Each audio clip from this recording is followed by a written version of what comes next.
This episode of the Citadel Cafe is brought to you by listeners like you.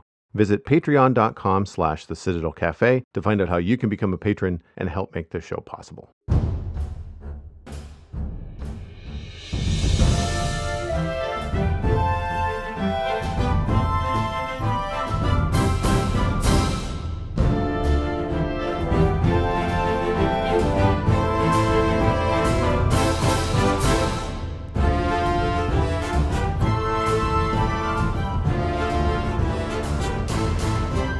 This is the Citadel Cafe, episode number 316 for Tuesday, April 30th, 2019. My name is Joel Duggan, and the Citadel Cafe is where my friends and I hang out to talk about the geeky stuff that we are into. Joining me tonight is Mr. Ryan Murphy, who you might have last heard on episode 300 at Christmas time.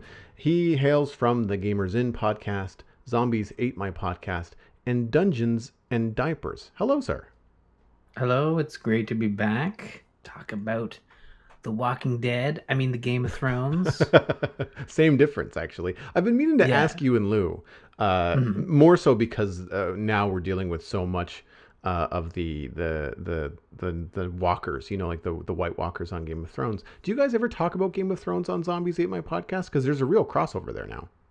Yeah, we have not. Maybe when the Whites first sort of started to take a big... Here's the thing, like, Game of Thrones is a show that's always been very varied across what it's portraying, and especially even when an episode when the White Walkers are heavily featured, it's usually like a small portion of the overall episode, or even half the episode. Obviously, the episode we're going to talk about today, we could easily talk about on Zombies Ate My Podcast, right, as a full-on spoiler, and honestly, Lou and I might give our thoughts on Zombies Ate My Podcast, but I don't think we've ever really dived into Game of Thrones on Zamp, although you easily could, because I think that the zombie genre, the way the White Walkers work, fit very well into the sort of rule set of zombies. I mean, raising the dead, it speaks for itself, really. Yeah, I mean, traditional in fantasy, it's more like necromancy than it is any kind of like biological agent, or I mean, the usual tropes in a zombie film. It's like, you know, you get bitten and that's what turns you. You're not magically brought back from, well, not that they're not brought back from the dead. They're reanimated. Like they don't have and they're not independent. That's the other thing too. It's kind of like a hive mind. Anyway, I don't want to get too much into it. I'm sure we can dive more into the show, but I want to. We obviously, we will get into some spoilers tonight. So like, if you haven't seen episode 3 of Game of Thrones, then what have you been doing? Yeah. But before we move on, I want to ask you, how is Dungeons and Diapers going? Dungeons and Diapers is going well. Everyone can check it out over at tgistudios.com/dad. I do a podcast with Crofton Steers where we talk about being parents and geeks and how that sort of works, alongside having, we both have 2 kids. Both of us have kids in the younger scale of things. And, you know, we talk about introducing our kids to video games and movies and pop culture, as well as, you know, our time to ourselves when we're, I don't know, maybe going out of our way to see a certain Marvel movie that came out recently. Right. And I think we're actually going to be doing a spoiler cast for the movie, and that's it for our next episode, because it's obviously, the movie in question is so large that you could easily do a full episode on it. So that'll be our next episode. But yeah, that Dungeons and Diapers is going quite well. We record on a bi-weekly bi-weekly schedule. Well, and I think that speaks to the nature of the podcast too. I mean, you're talking about managing your time as a father and as a podcaster and as a, you know, video game, you know, player and all the things that you want to do to maintain your geek cred. But then, you know, if you committed to another weekly podcast, you'd be shooting yourself in the foot, right? Like you just... Yeah. It also gives us a bit of breathing room, because I feel like if we did it weekly, you could see, obviously there's new stuff happening with Kate and Abigail, my 2 young kids, and also the family as a whole each week. Right. However, we are in a bit of a routine where if we did it weekly, it's like, I don't know, once again, Abby's sleeping, but Caden isn't. And here's that Hmm. funny story I told you Yeah. last week. So Yeah. bi-weekly allows us to pick and choose, A little bit more time. what we talk about Yeah. and kind of get some meatier topics, I guess. And I think too that it's nice that a podcast has just gone bi-weekly from the get-go. There's a couple of other podcasts that are like that. I know Pixels that Patrick Mm-hmm. Beja puts out is bi-weekly. And it's just because, it allows enough news to happen in the gaming industry that he can then cultivate, a show, schedule a guest, that sort of thing. He is also Yeah. a new father. And I Yes. feel like there's this expectation in podcasting at large that a weekly show is the way to go. I would say that would be a good default to look at if you're going to start a new podcast, but if it doesn't suit, people shouldn't feel forced to do it. If there's a better Mm-hmm. way to do it for you personally, or for the kind of podcast that you're doing, because I mean your listeners would also have limited time, to listen to a podcast. Yeah, I've actually subscribed to more bi-weekly podcasts lately as you have some podcasts that are daily, you have some podcasts that are weekly. Hmm. And it can be nice to kind of have a break, especially when you've been listening to the same podcast for, the last 10 years. And we actually took Zombies Ate My Podcast bi-weekly as well, just to kind of allow more content to build up. This way we're kind of Hmm. talking about Walking Dead in 2 episode arcs as opposed to weekly, and that really works out quite well for the structure of those two shows. Obviously, Gamers In is something I still do weekly, as it's the content's there, right? There's always new games to play. Yes. There's Yeah. always new experiences to discuss. But same with Summoner's Call, another show I do for Gamers In, which is focused on a mobile game, Fire Emblem Heroes, where there is sometimes daily content, and we kind of boil that down into a weekly show too. Wow. So yeah, it obviously keep very busy with family and podcasts, but I've tried my best to kind of strike a balance there. Uh, it sounds like a lot, but the way I've structured them is tries to offer as much free time as possible. Nice. Well, in my free time this weekend, I got together with a bunch of friends to celebrate my birthday. I actually was podcasting yesterday, which was my actual birthday. Much to the I guess glee of my co-host Johnny, because we did a big interview on the Spawn Chunks yesterday. Well, interview, it was a roundtable discussion. Python from Hermitcraft joined us, and he's a successful YouTube Minecraft player, and I would say Hermitcraft is the largest multiplayer server in terms of like popularity on YouTube and the level of content that comes out of it. So having people on from Hermitcraft is always a big deal. And I like podcasting, so I was quite happy to take some time out of my birthday Hmm. to do the show. But it was kind of a milestone. I turned 40 yesterday, so Oh, there's that. well, congrats! Happy birthday! Yeah, I mean, another trip around the sun. It feels remarkably like 39. Honestly, the bigger change is that I had grown a very long beard over the wintertime for fun and Oh, for function and warmth, and I shaved it off over the weekend, just because it's springtime now, and I've been out jogging, and yeah, halfway through a couple of jogs last week, I was like, nope, this is it, it's going. This weekend, I've got a bunch of stuff to do this weekend with the party that I was throwing and cleaning the apartment, and I was just like, you know what, the beard is just going to go the same day. We'll clean everything, cleaning face, right. as You it could were. store like some running snacks in there, Yeah, like no, it was little possible. Yeah, goldfish. it would hold pencils. I'm telling you that right now. Oh, Yeah, very handy when you don't have, like when your hands are full. Yeah, it's a neat trick. But yeah, no, it was. I had a lot of great shout outs both in my Discord and on Twitter and Facebook and stuff like that. So I just wanted to say thanks to everybody for reaching out and saying happy birthday. It was a lot of fun. To hang out with everybody. I'm still full from the weekend, which is if you follow me on Instagram, then I'm a food driven human, and so my yes. birthday weekend was very much filled with family, friends, and food, and then more food. So, but it was all good. And if you're interested at all in the interview, you can head on over to the spawnchunks.com. That went up yesterday, and that's with Python, myself, and Johnny. And again, it was a roundtable. They just released Minecraft 1.14, and we talked about how buggy it is. It is Oh, pretty embarrassing, actually, that it actually got released in that state. A lot of people are calling. I mean, it's being fixed. We even actually live during the show, Python pointed out that the bug that many people were complaining about was flagged as fixed and being pushed out in another update. So like, 114.1 or .2 or, Mm-hmm. whatever down the line is coming soon, hopefully, because man, like it is pretty unplayable for some people, which is unfortunate for Mojang. I mean, like there's some attention should have been paid to some of these details, and they're the kind of things where you're like, did you turn this on before you released it? Like it felt very strange given the 10-year run that Minecraft has had and continues to have. That the game would be released like that. So we get into all the details. We talk about it in a very balanced way. There's pros and cons, to talk about, and we get into that on the show. So I would highly encourage people to go check that out at thespawnchunks.com. But Cool. this is the part of the show where I reiterate that if you are not watching Game of Thrones, then this is not the place to be, because we're going to talk about episode 3, The Long Night from season 8.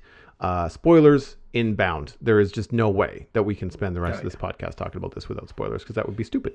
That would be a short episode. But speaking of here I am poking fun at people that you're either watching Game of Thrones or you're, what are you doing here, sort of thing. I haven't seen Endgame yet, so I am pushing my luck.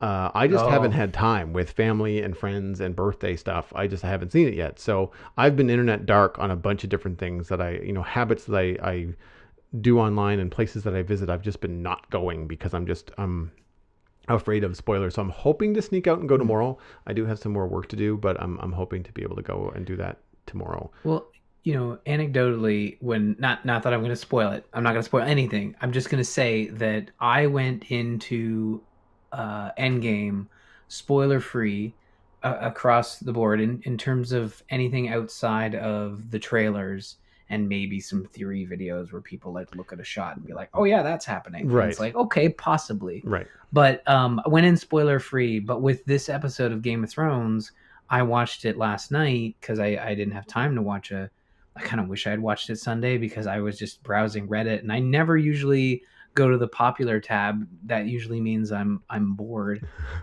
So I swipe to the popular tab, and like the fourth post is something from /r/ free folk or whatever. It's just a stupid meme, and it's like, this is why you don't go to popular.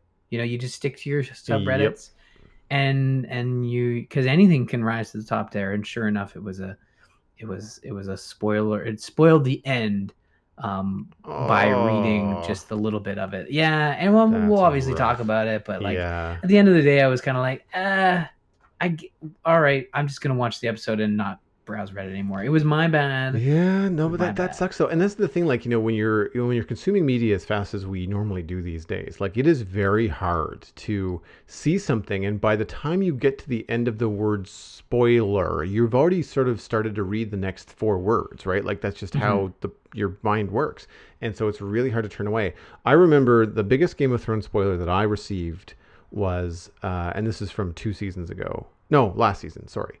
2 years ago, I guess. And that was the death of Viserion, when the Night King killed Viserion. Oh. And I was in where I thought was a safe spot. I was browsing ArtStation. I was looking at some of my favorite concept artists and just kind of chilling out at the end of the night and having a good time. And somebody in less than 24 hours had put together a beautiful painting. But it was a beautiful painting of the dead dragon and a figure that was very much unmistakably Daenerys, white hair, white cloak, that kind of the feeling was all there. And you got that and you're like, oh wow, that's a really sad. And then of course you realize what's going on and you're like, son of a, it has not even been 24 hours and there wasn't anything to read. There was no spoiler warning. There was nothing. It was an image. And that's where I've been spoiled before, or I've seen spoilers where I've been like, guys, that's not cool. Even though I've seen it, but you're ruining it for other people, is memes. You get these little memes with the character that has done something cool and people put that out there and you can't unsee that. You see an image and you take it all in at once. There's no halfway. And I really don't understand the need for people to just start spewing stuff out on the internet immediately, sometimes even as it's happening. Well, I was even seeing a Kotaku article where they were saying such and such a character is such a badass and this is why it's great. And I saw it tweeted multiple times on the Monday before I watch the episode. And I'm like, well, clearly that person does something amazing, and it's like watching a trailer for something. If you haven't seen that moment yet, or what you would deem as this moment where you would have to write an article about it, it's like, well, okay, clearly she's about to do something, and sure enough, uh, that happens. But the thing with Endgame is, I honestly haven't seen anything in a similar fashion. Like I haven't seen spoilers in the wild, and I'm wondering if maybe I mean, I don't know the difference, honestly. Like maybe Endgame stuff isn't memeable, in similar fashion to what happened in Infinity War. I But haven't seen any, I and don't I know. feel like there's been a campaign both by the actors and cast and crew Hmm. of, and even the show, like the head of Marvel Cinema, saying like, look, guys, we've worked really freaking hard on this. Please don't spoil it for people.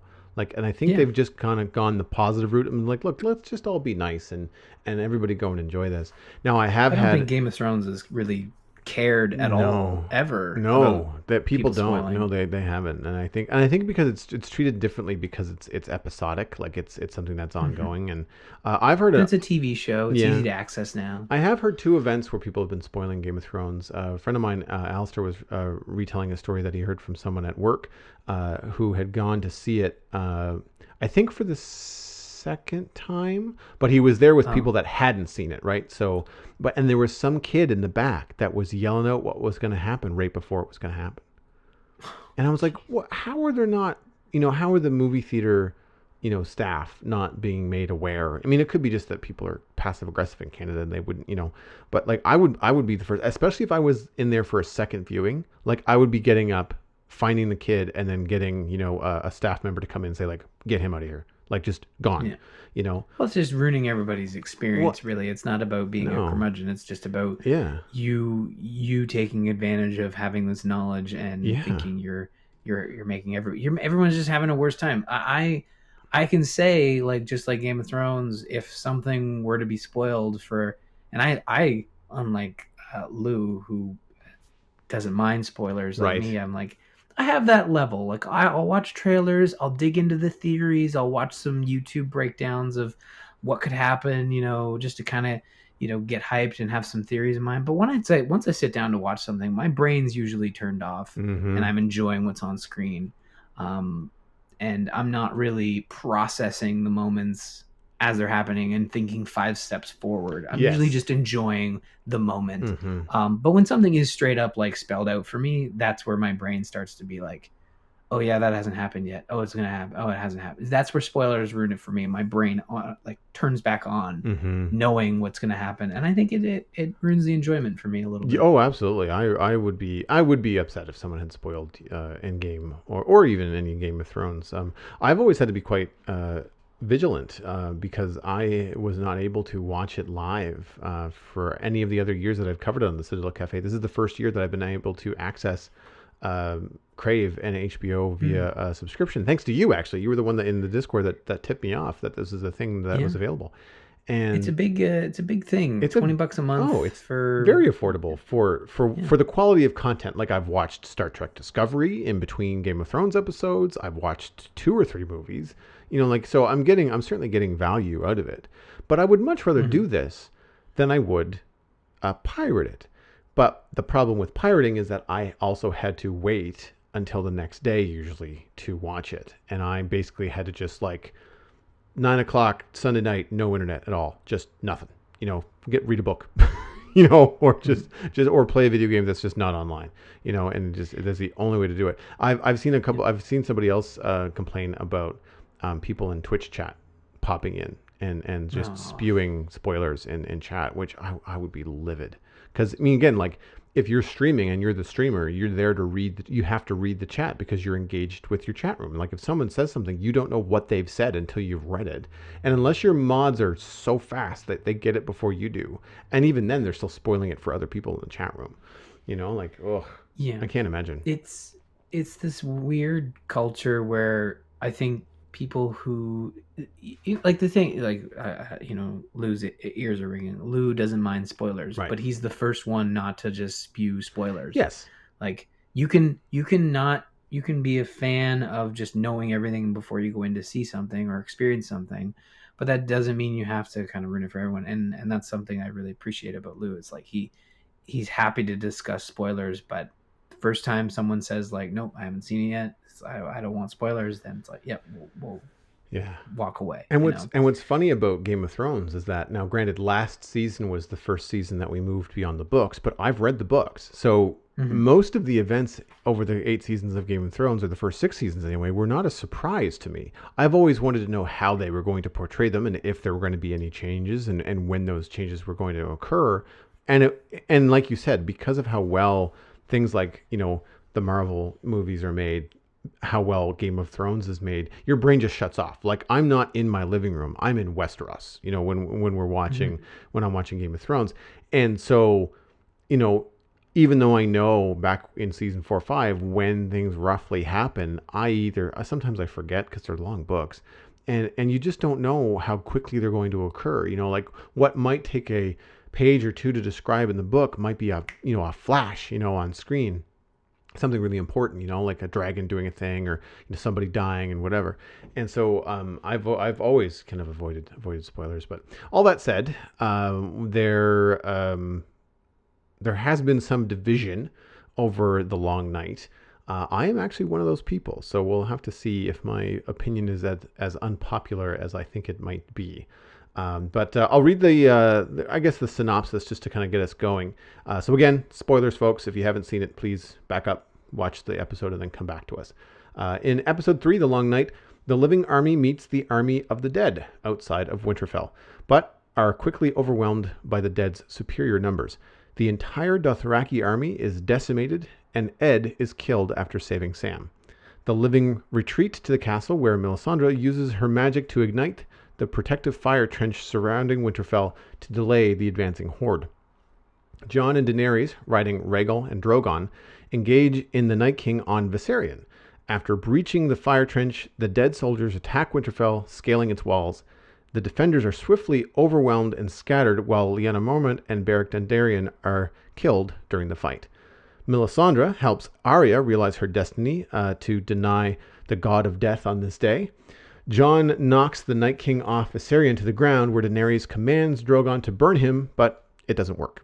The Night King raises the slain Winterfell defenders as his fighters, including those in the crypts where the sheltering civilians are attacked. I called that last week.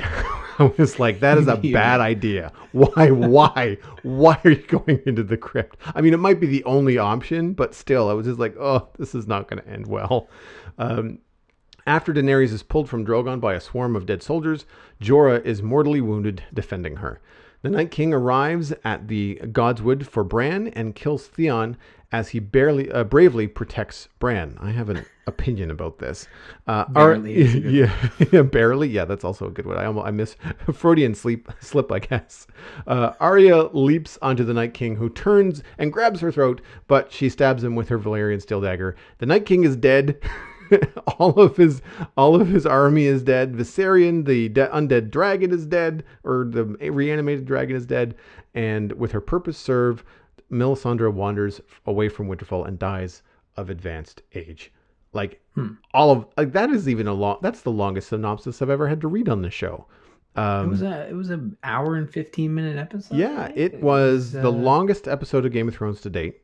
I would hazard to guess probably one of the most expensive endeavors and most complicated endeavors to ever be undertaken for television. So it was a movie quality experience, right? Like it yes. Felt a little bit shorter than a film, but my gosh, did it feel and look like a film. And I really have to tip my hat to how hard it must have been on everyone, from the actors to the production staff to put this together. Like, I haven't dug into all the background yet because, of course, it's only been a couple of days. But I'm really curious to hear and see a lot about how it was made. I stay away from all the stuff until after the season is over because I don't like the behind the scenes. I find it tends to pull my brain out of being in Westeros. And I find sometimes they also foreshadow stuff to come in the behind the scenes. It's the same reason I don't watch the next time on Game of Thrones at the end of the episode. I stop as soon as the credits roll. I'm just like, nope, I'm out. I don't want to know. Oh. I skipped the trailer. I like the I'm really on the edge of my chair, and boy was I on the edge of my chair for most of this episode. But before we get into the content, one of the things I wanted to note that there have been some mixed positive and negative reviews with praise Hmm. overall, but the kind of anticlimactic ending is something that's coming under scrutiny, and I can appreciate that. I think that it was pretty simple given how long it took them to get there with Arya killing the Night King, and Oh, I see. I also feel like the complaint that it was too dark, while I think on purpose it was dark, because so many times throughout Game of Thrones we've heard characters say the night is dark and full of terrors, and boy did they stay true to that. It was a battle scene and a horror movie wrapped into one. Yeah, I think so I watched it as well as a lot of other folks, streaming. So Crave does streaming. I don't know if HBO Plus or Go does 4K, but I think Crave, bounces between 720 and 1080 depending on what device you're watching it on. Mm-hmm. And that's where you notice those blacks not coming through, very strongly. So a specific scene that comes to mind is when you first see, I think the Dothraki coming back, Yep. from the first wave, and you kind of see these like blobs emerging from the darkness as opposed to figures. And maybe it's just a long con to sell the Blu-rays or the 4K collection or whatever, but I wonder if people had a better enjoyment watching on their 4K with cable subscription and their TV tune just right, because it was very dark. But I feel like if you were to watch it in the perfect setting, which is these days with TVs, it's very hard to do so. I wonder if maybe the darks would have looked very rich and. But you're right, lots of stuff on screen, very dark, and there were moments where it was just very busy. That wasn't really a critique of mine because I felt like similar to the Battle of the Bastards, there was those moments where things were hectic, and that's where I felt it was very.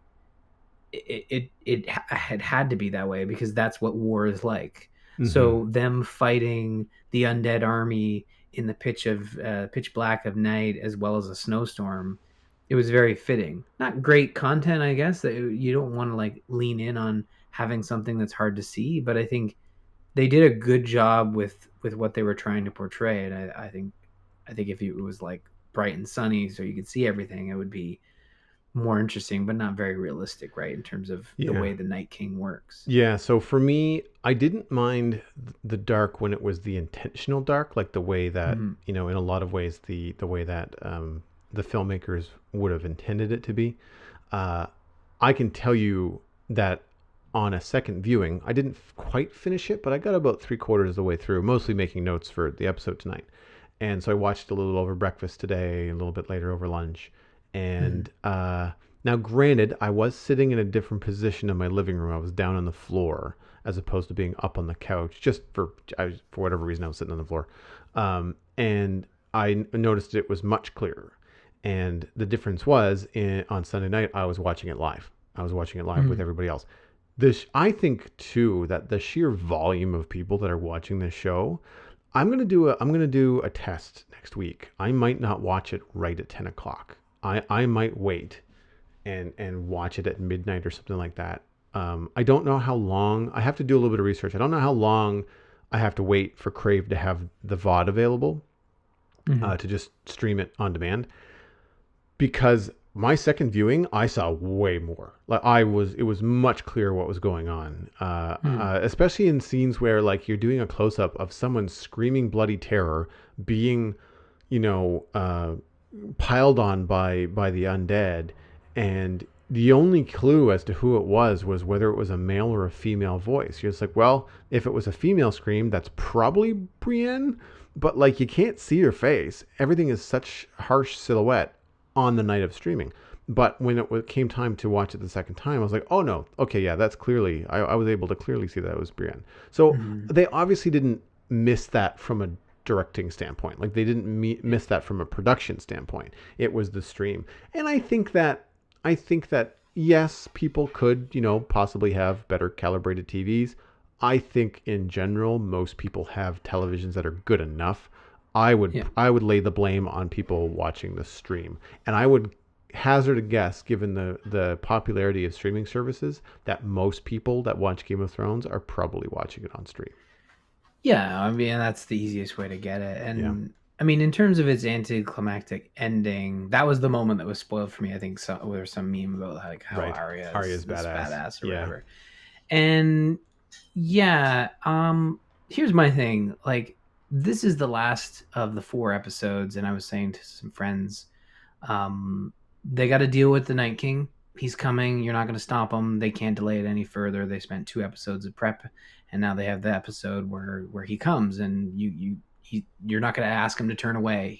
He's coming to get what he wants. So either they were going. My theory was they were going to retreat, and but clearly you saw the way that the Night King came. There was no option of retreat, or the Night King was just going to kill everybody, which is also probably anticlimactic, right? Right. Yes. So Yeah. them killing the Night King certainly feels anticlimactic, and is like, oh well, the next 3 episodes are just going to be dealing with Cersei and putting someone on the throne.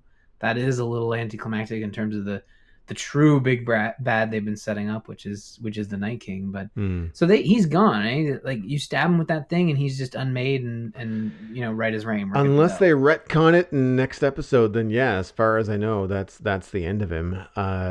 Because he wasn't susceptible to fire like his minions were, and it was a Valyrian steel dagger that she used. I was confused at first because earlier in the episode on the wall, Arya gives Sansa a dagger, and I thought she gave her the Valyrian steel dagger.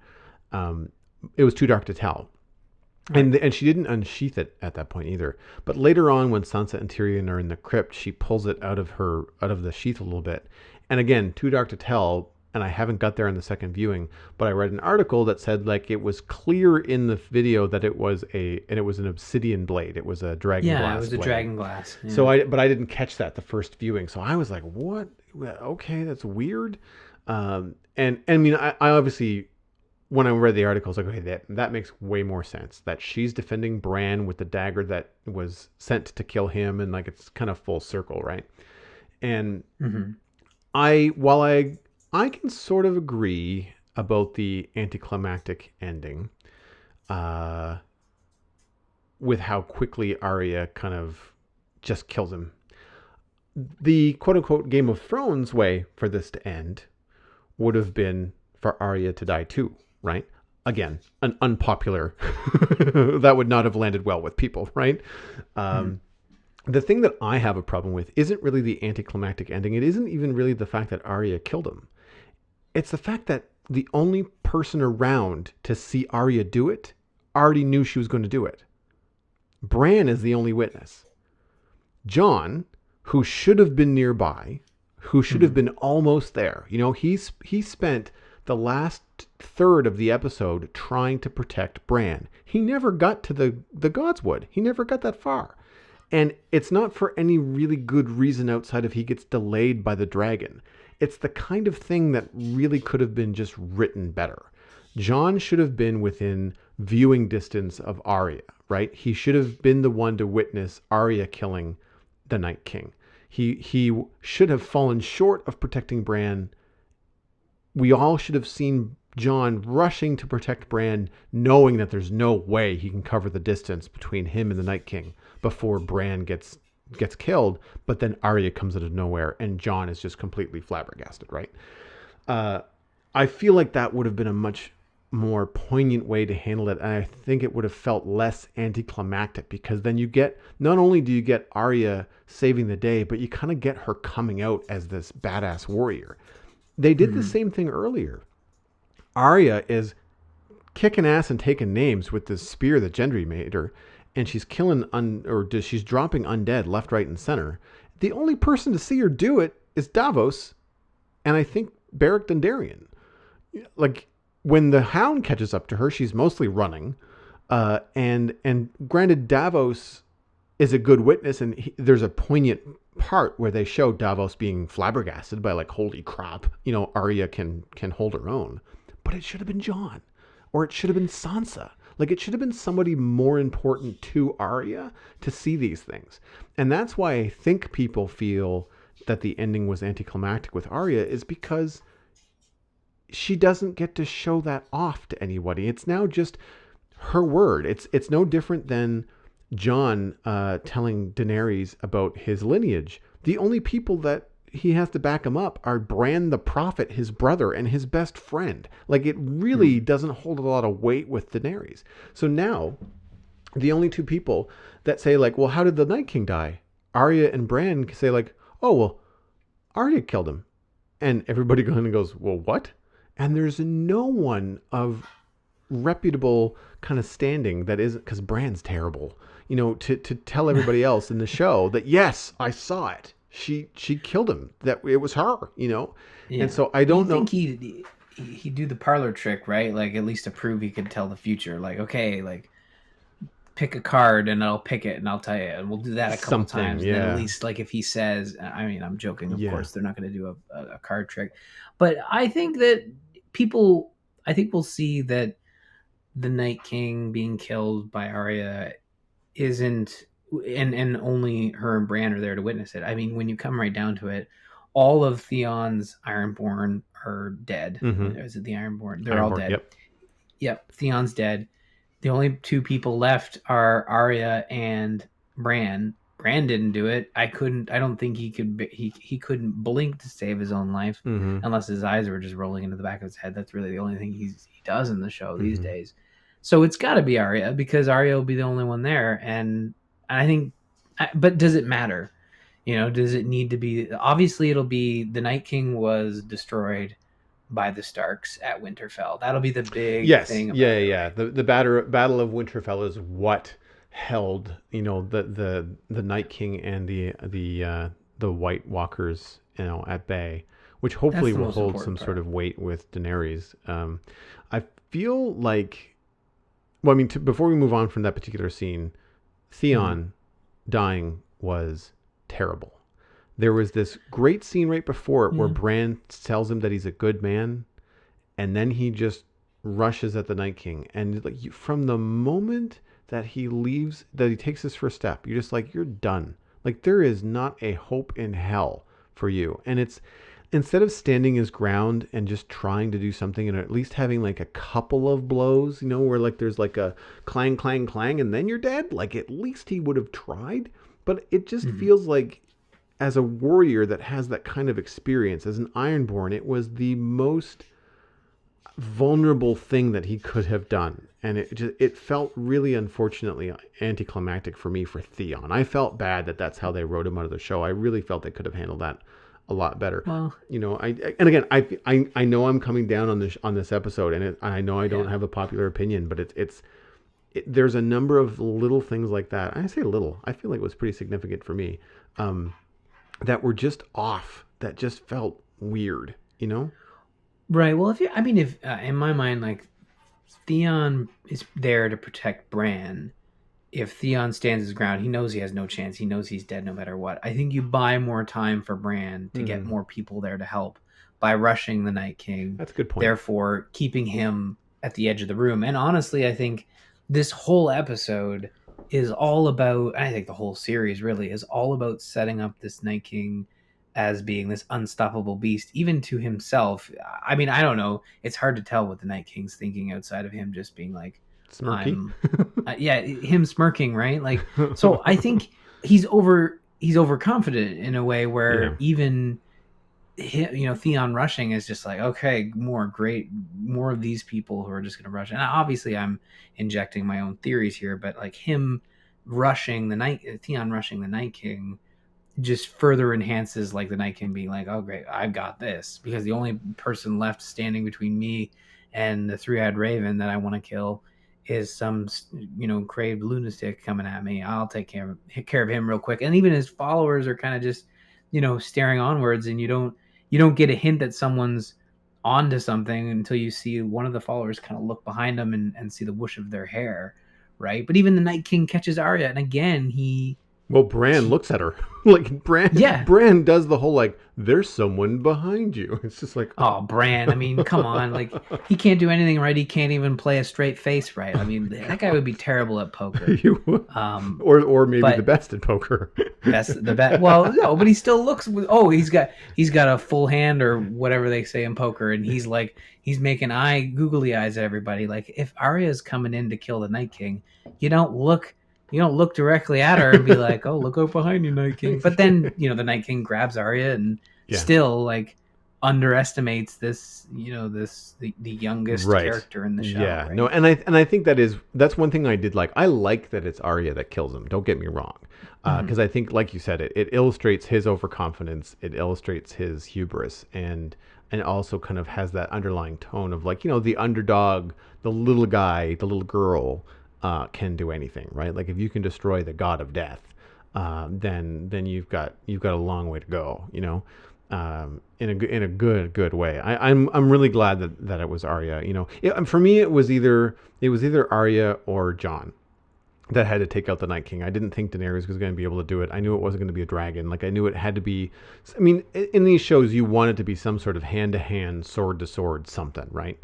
Uh, I I was going to go somewhere with this, and I can't remember what it was. Oh, I was surprised by how many people were shocked. We're like, oh my god, what just happened? I was like, did you not hear Melisandre say blue eyes like 40 minutes ago? Like that's as soon as she sends Arya off running, I knew exactly what she had told her and exactly where Arya was going, and Yeah. in a good way. Like I was like, oh, I don't know how it's going to happen, but I know what's going to happen.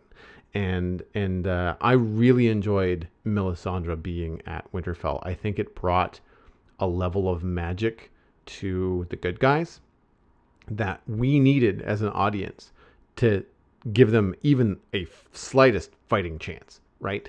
I think that opening scene where Melisandre ignites all the Eric's of the Dothraki cavalry was Hmm. incredible.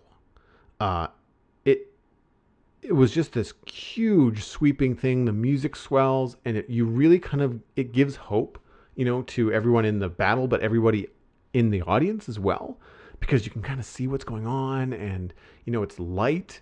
And I really, really enjoyed that.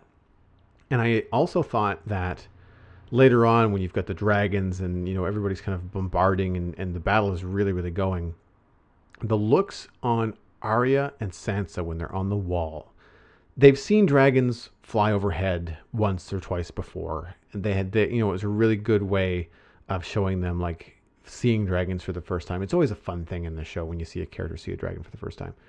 But Hmm. to see the dragons uh, use their fire and really fight and do what they do best, seeing Sansa specifically, it was such an excellent job from Sophie Turner. Just the shock and awe, the hope that we might actually win this, but then also the dread of like, I don't like Daenerys. How the hell can I stand up to Daenerys when she has two of these?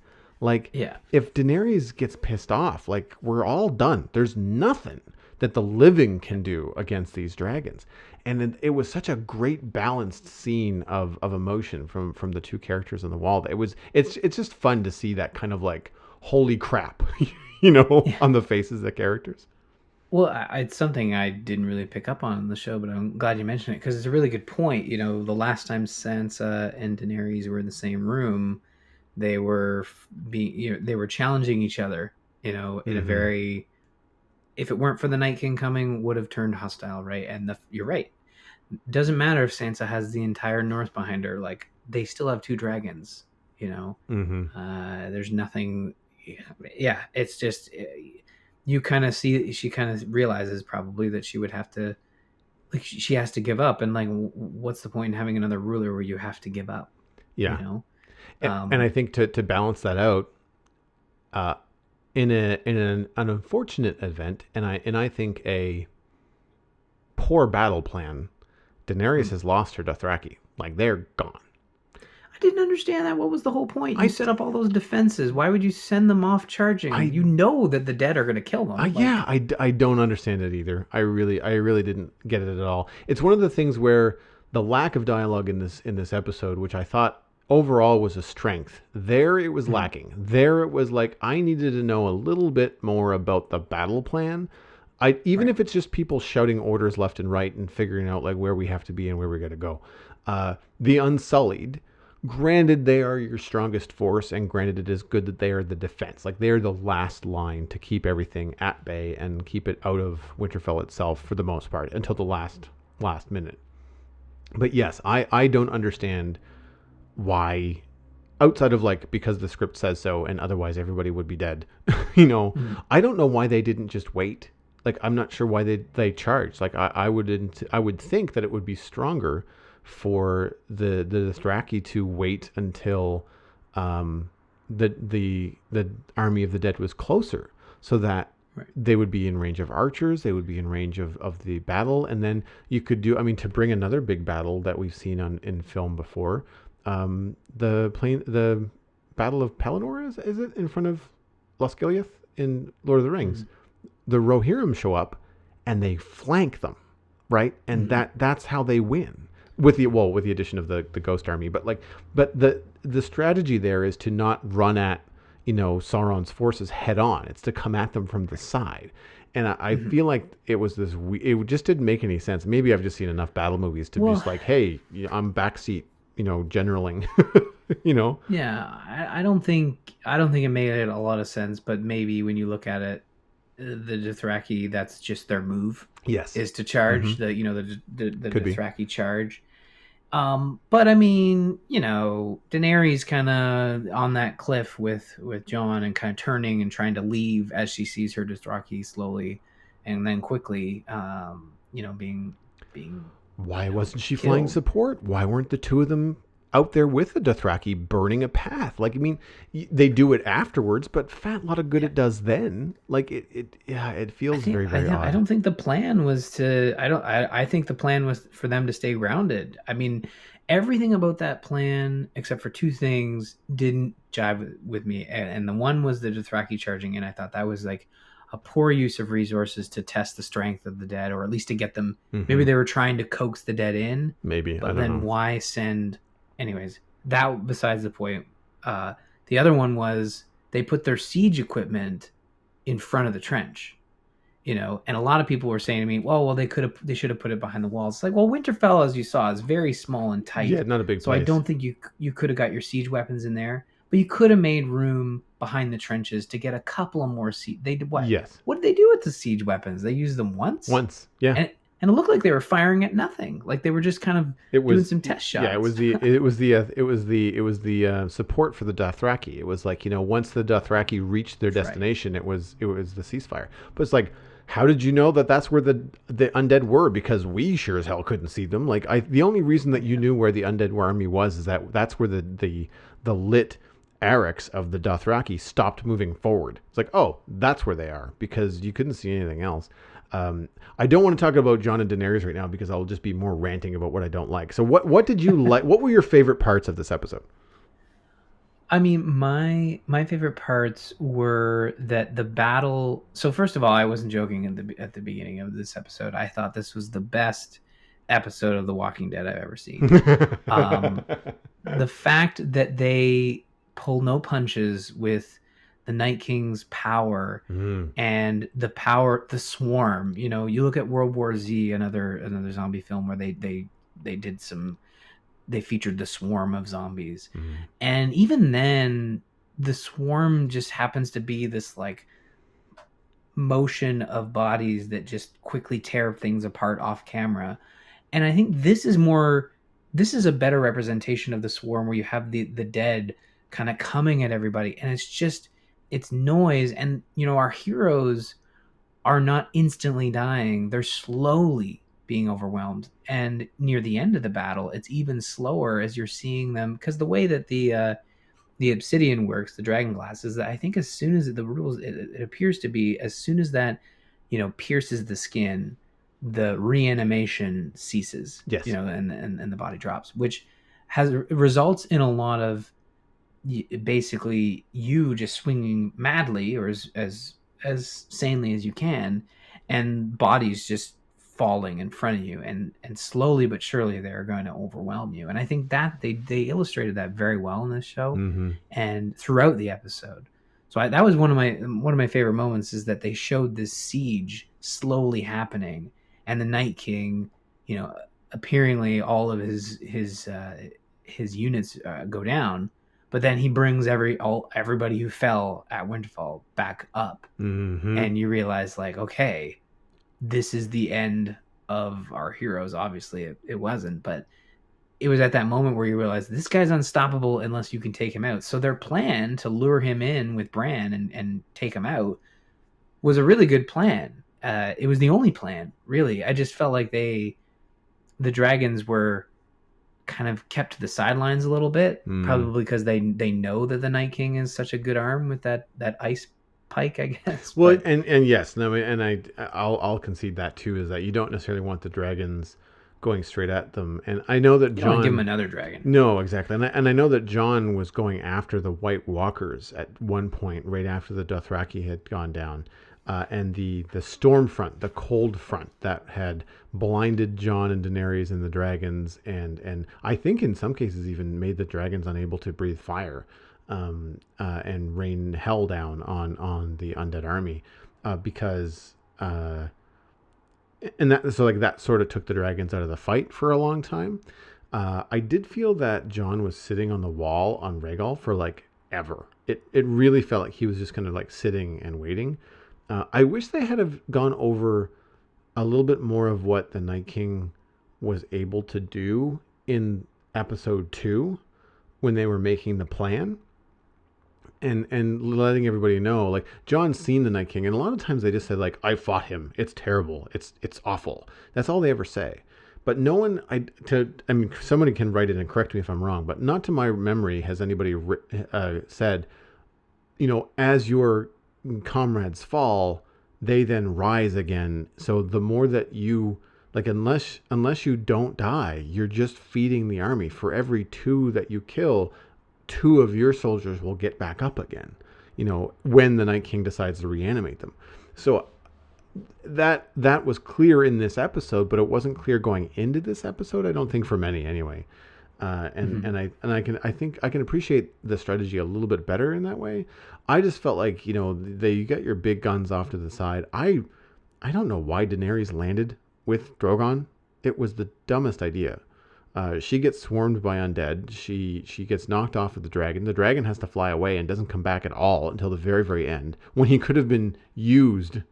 Like, I guess the impression is that Drogon is just off dealing with all of these undead that are on him, and he can't get them off for the duration that he's not on screen. And then when That Arya was kills the Night King, they all die, and then he comes back. But he comes yeah. back after Jorah dies, and he's like, like, you couldn't have come like 3 or 4 minutes earlier, dude. Really? Like, it just. Well, the moment where Daenerys lands and then all the White Walkers start to swarm Mm-hmm. Drogon, I thought that moment looked amazing, and kind of, again, like, it showcases the swarm in this way that we haven't seen before, Mm-hmm. where the White Walkers just, like, it looked, this is going to be gross, but it just looked like a bunch of flies, like, just going to Mm-hmm. some delectable treat on the side of the road, and Mm-hmm.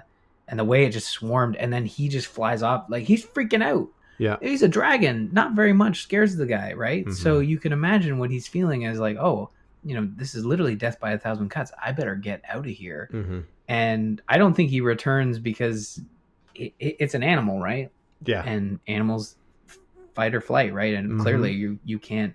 There's nothing you can do right now. Now he did get Daenerys, off his back in a way that may have left her to die, but yeah, I really love that moment where they showcased sort of the dragon being, because you kind of look at these dragons like, well, the only thing that kill him is the Night King or the other dragon, but clearly showing that these White Walkers have a way with their fellow White Walkers, right? Yeah. Well, I mean, it's also very clear that it's a hive mind, right? Like, what one sees, the Mm-hmm. others see.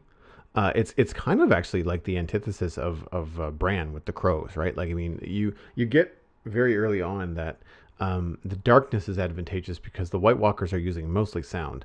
But anytime they're made aware of a person, all the other White Walkers are made of aware of that person, whether or not they are in the room. And so you get Mm-hmm. that kind of like feedback loop of like, the Night King is controlling all of them and they all kind of see all, know all. And that's why they're so effective. And, but yeah, I found the swarming terrifying. I really also appreciated Jamie and Brienne, two of the bravest people that we know of in battle, like the people that have seen the most and done the most, over the course of these seasons, screaming, like Mm. screaming bloody murder, both in like aggression and in attack, and also in fear and retreat and being overwhelmed. And like it is, I can't tell you how many times they saved one another. I want to say it was at least twice each. But Yeah, there's a they couple times definitely where I thought they were traded done. blows. Yeah. Yeah, I thought Brienne was gonna die or Jamie. I thought that was Jamie's out. Like I thought he was yeah, gonna die. I wasn't sure about Brienne. I thought Jamie was going to die saving Brienne, or I thought that Brienne was going to fail saving Pod, and I felt Podrick was going to die, Is but Podrick alive? Podrick's alive, I right? think so. This is the problem with because I haven't finished the episode. So they at the end of the episode they do a pan and they kind of show a bunch of people, but I couldn't really see faces because I mean like everybody's Mm. dirty to start with, and then there's a black screen, and then the streaming problem with the pixelation and stuff. So I believe one of the articles that I read said that Pod, Gendry, and Missandei and Grey Worm were not shown. They weren't Mm. shown dying, and because they're main characters, you'd think they'd get a screen death, right? Yeah. So the joke was, it was a Facebook joke, was like these four people are not marked as safe in the Battle of Winterfell, which I thought was pretty funny. Yeah. But yeah, like it's one of those things where like they didn't show them, but at the same time, like you can't, just like we can't talk about all the things in this episode on a one podcast. You can't show everything in this episode. Like you'd be there forever, right? Well, they have so they have two heavily wounded dragons, but no army, right? Like they have a handful of people. Mm-hmm. So they're not looking so I mean, they did save No, the entire world, but no. they're not looking so good. I mean, what happened in this episode, the reason there are three more is because Cersei didn't join them for the fight. And that's going to be the big moments moving forward. But I think looking at some other characters that that did die, the Mormonts. We talked about Jorah being taken out, but is it you have it here as Liliana? I assume that's the little. So I think Liliana was John's mother, but Liana is the name of the little Mormont. I feel like it. Yeah, Liana Mormont. It might just be that that's a popular northern name, but yeah, Yeah, it is Liana Mormont. She's like 12 or 13 or something. and her, she was taken out in this episode, and her being killed was very weird because she is quite young, Mm-hmm. and when that giant comes in and just smacks her aside, I was like, oh my god, really? That's how you're gonna? That's pretty dark. But then she gets up. She looks pretty brutally hit, like almost like she's got some real head trauma there. Mm-hmm. But the fact that she goes out swinging kind of is a testament to the character that they've set up with her, is that she's this very strong, confident young woman, Mm-hmm. and she does. I think she takes out the only giant that seems to make it through the wall. So Yeah, the only giant that we've seen, really. And mhm. and I like. At first, I thought, oh god, it's another one of these stupid suicide charges. But you get rewarded at the very end. Is that like she wanted to try and get in there and try to maybe take him out at the ankles, but he got her. But then she was just waiting for the right moment. Like I mean, you hear him crush her. It is visceral, Yeah, and your heart just breaks. But at the same time, despite the fact that she's going to die, like when he crushes her, there's no coming back from that. Like in this, in the medicine that they have available to them, that is not a thing that you survive. But her death is vindicated when she stabs him in the eye with the dragon glass blade, and I was sad to see her go, but I was happy that she went down fighting, because of Yeah. the criticism that other people were giving her for she they were saying that she should have been in the crypt, especially because Jorah had said the same thing. And unfortunately, that's the end of House Mormont. Like they're done. There's no more because Well, Jorah. there's not a lot of people left, right? Like I Yeah, think you've got the Starks, and that's about it. yeah, Yeah. yeah, yeah. The what was I going to say? I really liked that Jorah also went down swinging. And I mean, like, he Mhm. was done, and then he was back up again, and then he was done again, and then he was back up again, and like all of it just protecting Danny and like for his last breath. Yeah. And the only thing that I felt was unfortunate is because of how much they had to pack into that episode. I kind of, and again, this could be me just needing to rewatch it, and I didn't get to this part in my second viewing. I wanted to see more of Daenerys. Like I felt like you needed to see something with them or hear something from her, and there was no dialogue. And I couldn't quite see enough of what was going on for that scene to be poignant with me. And again, I'm sure I will see more my second viewing because I'll be looking for a little bit more. Something that I find that's happening with me with these episodes is twofold.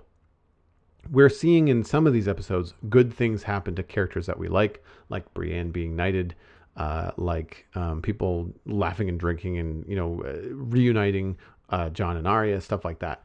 And it feels very non Game of Thrones, right? Like we are used to bad shit happening to the people that we love in this show. And so I think a lot of times people are just waiting for the other shoe to drop. So when stuff like this is happening, like when the good guys win, when Arya kills the Night King, it feels too easy. Like it feels like there wasn't enough of a payment. Like yes, Jorah and Lyanna died, but there wasn't any of like none of the main crew died to get Arya there, right? Like no one. I mean, Ed, from the Night's Watch, again, he's like a secondary character. Um, no one that we just absolutely adore really hit the floor. And while I'm not saying I want that, it does leave a weird feeling with this show that has kind of like prepped you. And I'm Hmm. kind of wondering because now that they're outside of the books, whether even though they have an outline from George R. Martin, whether that because it's the showrunners that are now writing these shows, whether we're getting a slightly lighter touch, you know, Mm. because I mean, if I was reading these books and everybody died, I would be pissed off. Like I would be mad. I felt. I mean, did you read the Lord of the Rings, the books? I did not know. So I won't get into detail, but I felt the same way about the end of the Lord of the Rings. I kind of felt like, Mhm. in the books, it was like, and then Smeagol went into the fire and the ring melted and they won. And you're like, well, what? It was like a page and a half. It was 3 books to get here. And it's just, you turn the Well, pages like, and evil was vanquished forever. Like, what? And I'm paraphrasing, but I, I feel like while it feels anticlimactic as far as the Night King goes, I think people are forgetting how much turmoil is still left. mhm. To your earlier point about how many people have died and how hard and how few people are left, Daenerys can't stand up to Cersei on her own anymore. She No, needs the North. So she's going to have to meet them in the middle somewhere. And she's not going to like it. no. you And, know? and the thing is, like, I think, yes, it's a show that's trained us for main characters dying. And when you look at that battle, people died.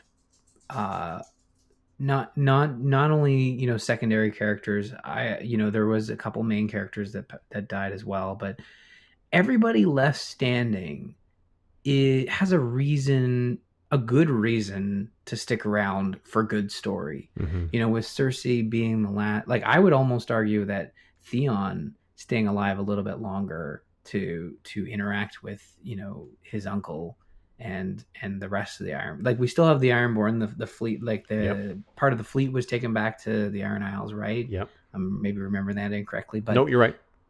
I think everybody who's left has a good piece of content left to play in terms of the players, the pieces left on the board, like all of their interactions with Cersei, because now they're either going to have to surrender or come up with some don't let John come up with a battle plan, but like they Right? there's some there's some interesting interactions left to be had, and I think everybody who's left alive, like if Tyrion had died in the crypt defending people, I would have been bummed. Yeah. Sansa, she still needs her time to get back at everybody left has a bone to pick with Cersei. Maybe Hmm. you could have had Grey Worm die. I think he's like the last of the Unsullied left I'm kind of because surprised that Grey Worm and Missandei both, as far as we know, survived. There was yeah, a lot of people that died in that crypt, and it was also fast and so dark. I didn't see anybody important. it was all no name, and Yeah. they didn't take an opportunity. Like people were kind of thinking, like, oh, maybe we'll get some cameos, like maybe Lady Stark or will come back, or a headless Rob or Ned will come back. I don't know if they got the body back, but Yeah, yeah. um, they didn't do that, which I think is nice because Yes. that would be a little tasteless, I think, Yes. for this show. Like you could see Walking Dead doing it, but Game of Thrones has always been less Yeah. about that Yeah. type of stuff. Well, Ned But Stark was dismembered. Like his head was off. oh, Plus that's they had a right. bunch. Plus he was like drawn and quartered or like displayed. I think in various different places. So that wasn't happening. But I don't. Rob was stabbed to death. I don't. The wolf's head was displayed on a think pike. Maybe I think Rob's they was took his head too. off. Yeah. Well, true to form, they probably did. And if they even did or didn't, it would have been in the lore that that's what happened anyway. So it wouldn't have been a thing. But I agree. I think we also don't know what happened to Ghost. Ghost was shown. Hmm. I missed Ghost in the last episode because the way that they had done the shot, you couldn't see the wolf's feet, so I didn't realize how big it was. Now, running along next to Jorah on a horse, like, sure, I saw that it was a much larger animal than just an average wolf. It was obviously a dire wolf, but growls and runs into battle and doesn't come back. Like, and all the Night King they're all dead. So if he was an undead wolf at some point, he's not anymore. So I don't know. I don't know what happened to Ghost.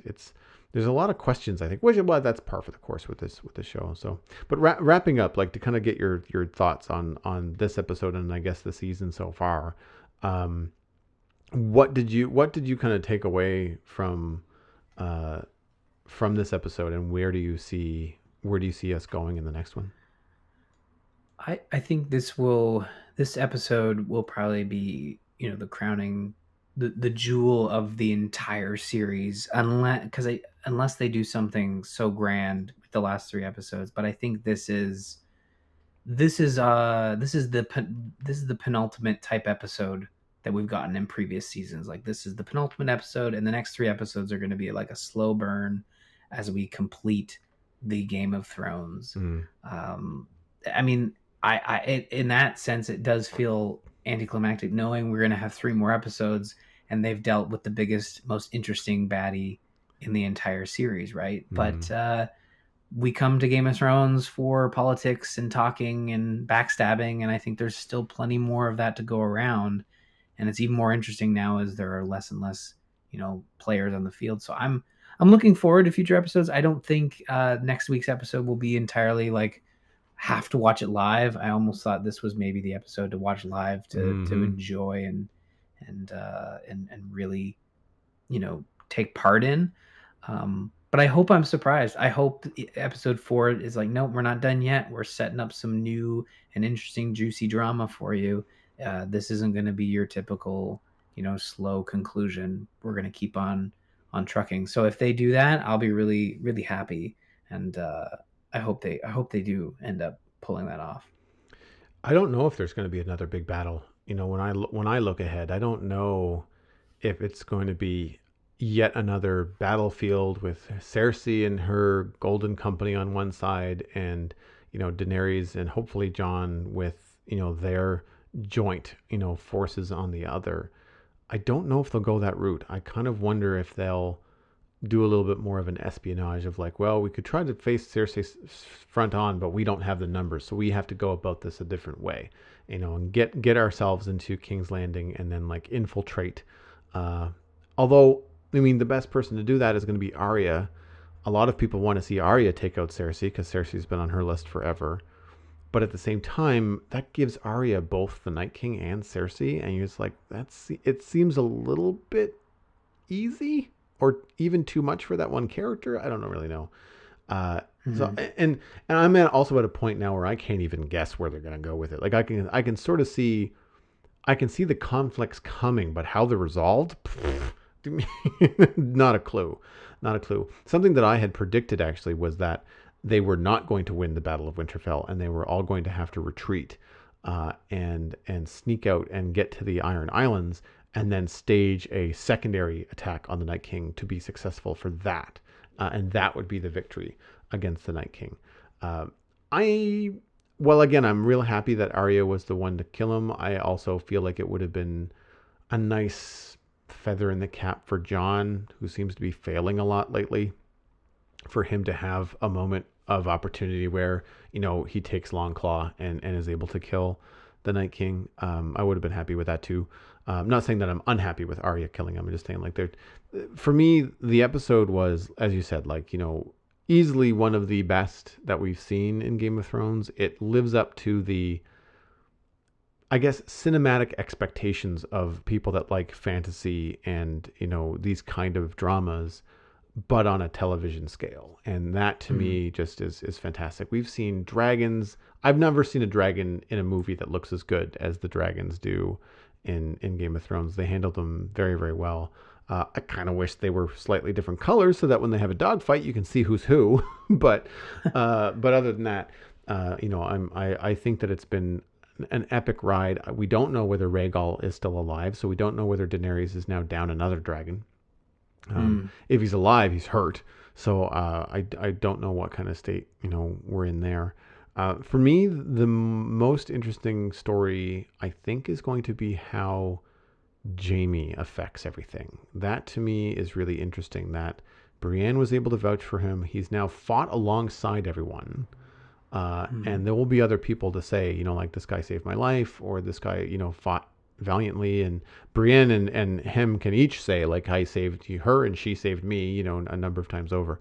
So what that means for Tyrion and how Sansa pointed out his dual loyalties, I don't know. And something that Brockett pointed out in the first episode that we had on the Citadel Cafe this year was that long stare that Tyrion gave the door of Daenerys' chamber on the boat when Jon and Daenerys first got together, and you get the feeling that even as a hand, Tyrion wants more. Like he actually is in love with Daenerys, not as a queen, but just he's in love with her, and that Mhm. would complicate things dramatically. So I don't really know. I don't really know, like, where to expect things. I did enjoy the way that they wove some of the lighter moments in. The conversations with Tyrion and Sansa in the crypts were both philosophical and pointed out a lot of really interesting things about the Game of Thrones, but also very funny. There's some one of their reactions I think that got a really good chuckle out of me was when Sansa gives a very sincere compliment saying that Tyrion was the best of all her suitors, and he nearly spits his wine out, like, and he kind of squeaks. He's like, "Oh, that's a terrible thought." And I it was a moment of levity in an episode of terror that was Mhm. very welcome. I feel like they did an excellent job of keeping me on the edge of my seat, but I feel like in a couple of places with Arya, Tyrion, Jon especially, and Daenerys, some of the heroes were making bad decisions and are only alive because the script said so, or they're dead because the script said so. And so between that and some of the slower parts, like, was it me or did the Night King take like 1,000 years to walk across the courtyard to Bran? Yeah, I mean it's the Jason Voorhees theory, right? Like you're indestructible, so you're gonna walk. Yeah. And I think that I think honestly, I think George R. R. Martin put the showrunners in a position that they just this is the episode they had to craft Right. because honestly, like you're up against the undead. You're up against someone who can raise the dead without worry. And they may be powerful undead, but at the end of the day, like you've got your obsidian glass. Like you just stab them, and as long as you have a powerful enough, you know, sword swing, you're gonna be able to keep these guys at bay. But yeah, like I think George R. R. Martin and the showrunners put themselves in a corner with this one, and like they had to show the scale of of the dead and them being outnumbered. The only reason I think it ended the way it ended is because Arya was able to kill the Night King. Like I think Mhm. if Arya was the only one that was going to be able to do it, even get close enough to him without him noticing, um, it was an impossible feat. The only thing that would have worked is if he killed everybody, and that probably would have been this moment where he could have killed more people or killed almost all of them except for Arya, who just and Bran survived. Yeah. But then like that's the end of your series, right? Because Arya and Bran aren't going to be able to take on Cersei, right? Yeah. No, I mean, it's kind of an impossible choice. I agree. But overall, I mean, like cinematic experience, fantastic. Mm-hmm. I was really impressed, kind of like with the whole thing. Something that I feel too. I've enjoying it more on the second viewing. I think part of the reason why you get upset at these things and people might not be able to put their finger on it, it's the end. Like this is the last that we get. So when you're watching this episode and it's going on and people are dying or things are happening, this is the build up. And when the build up is over, there's going to be a pang of disappointment. Like that was the Battle of Winterfell. We won. But there's also the, well, it's over now, and we've only got a couple more episodes and then it's all over. And Mm-hmm. people love the show. And I mean, unless you're just going to put in disc one of season one right afterwards, or I say disc one because I have it on Blu ray, but like, unless you're going to flip over and watch the whole thing over again, like, there is no more. And I think that sadness is maybe seeping into people's reactions, whether they realize it or not. I certainly felt that way after last night. I was like, crap, I didn't like that as much as I should have.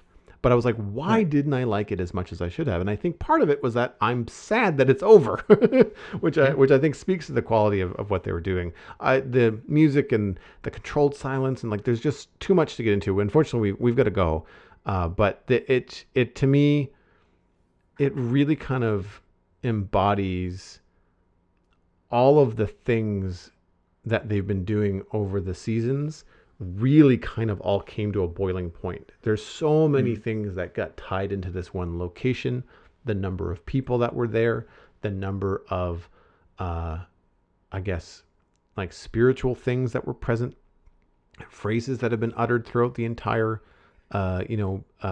series, people that were meant to be there, fulfilling purposes that once their purpose is done, they're gone. I think it brought an end and satisfying end to a lot of it, and I Yeah. think that's it's a good way to handle a great chunk of it. Um, Yeah. yeah. Well, I think we're going to wrap it up there. That is all the time we have. If you are interested in supporting the Citadel Cafe, we are a listener-supported podcast, which means that you can go to patreon.com/the Citadel Cafe, become a member, and help us make more podcasts. That's as easy as it gets. We have a number of patrons right now. I believe it's at 15, possibly 16.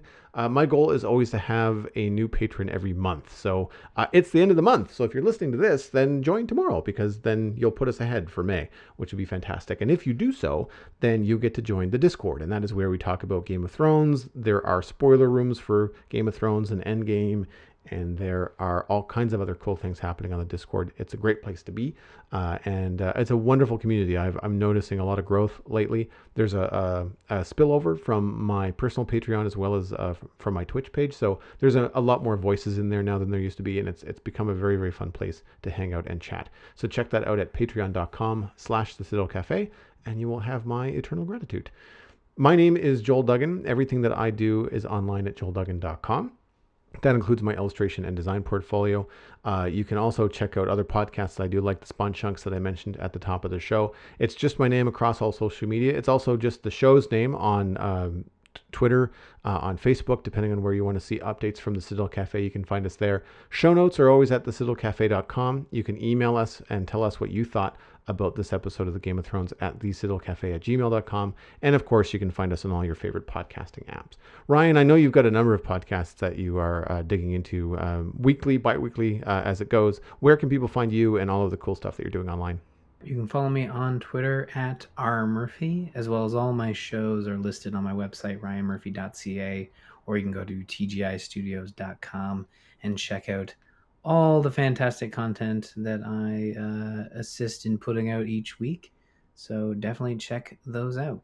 You are listening to the Citadel Cafe, where we are fast, easy, and cheap, where you can usually only pick two. Not today.